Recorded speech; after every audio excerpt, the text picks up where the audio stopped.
Hello everyone, Bobby কিচেনে village ফুডে সবাইকে আবারও একবার অনেক অনেক স্বাগত। তো প্রতিদিনের মতো আজকেরও আবার এক রেসিপি নিয়ে আপনাদের সামনে হাজির হলাম। আজকের রেসিপিটা হলো বড় কাটাপোনা মাছ দিয়ে ঝিঙে আলু দিয়ে সুস্বাদু ঝোল রেসিপি। তো রেসিপিটি বানানোর জন্য ফার্স্টে আমি মাছটাকে কেটে নিয়েছি আর ঝিঙে আলুটাকেও কেটে নিয়েছি।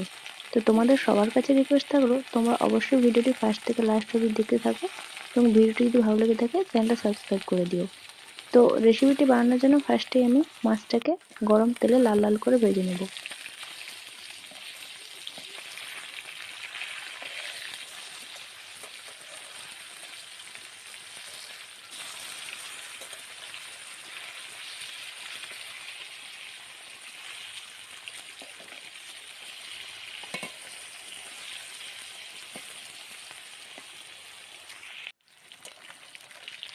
তো দেখো মাছটা কিন্তু এখন আমার লাল লাল করে ভাজা হয়ে গেছে। এবার এক এক করে মাছটাকে তুলে নেব।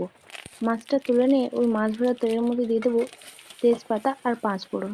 তেজপাতা ও পাঁচফোড়নটা লাল হয়ে আসলেই তুলে দেবো আগে থেকে কেটে রাখা আলু। ঝিঙ্গেটা যেহেতু নরম তাই আগে থেকে দেবো না, ফার্স্টে আলুটা লবণ হলুদ দিয়ে লাল লাল করে ভেজে নেব।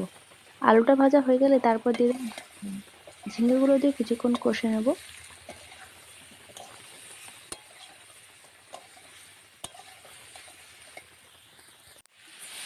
ঝিঙ্গেটা কষানো হয়ে গেলে দিয়ে দেবো পেঁয়াজ বাটা, আদা বাটা ও লঙ্কা বাটা দিয়ে ভালো করে মশলার সাথেও কিছুক্ষণ ঝিঙে ও আলুটাকে কষে নেব।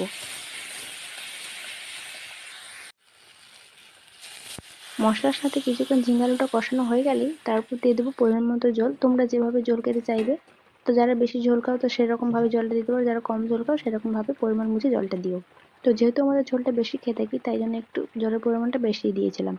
তো জলটা দিয়ে কিছুক্ষণ ঢাকনা দিয়ে ফুটিয়ে নিয়েছি, তারপর দিয়ে দিয়েছি ভাজা মাছ আর একদম লাস্টে দিয়ে দিয়েছি জিরে ধনে বাটা। জিরে ধনে বাটা দিয়ে 1-2 মিনিট ফুটিয়ে নিয়ে লাবিয়ে নিলে রেডি হয়ে গেল ঝিঙ্গা আলু দিয়ে পোনা মাছের পাতলা ঝোল, যেটা গরম গরম ভাতের সাথে খেতে কিন্তু অসাধারণ হয়েছিল। তোমাদের কেমন হলো অবশ্যই কমেন্টে জানিও। টাটা।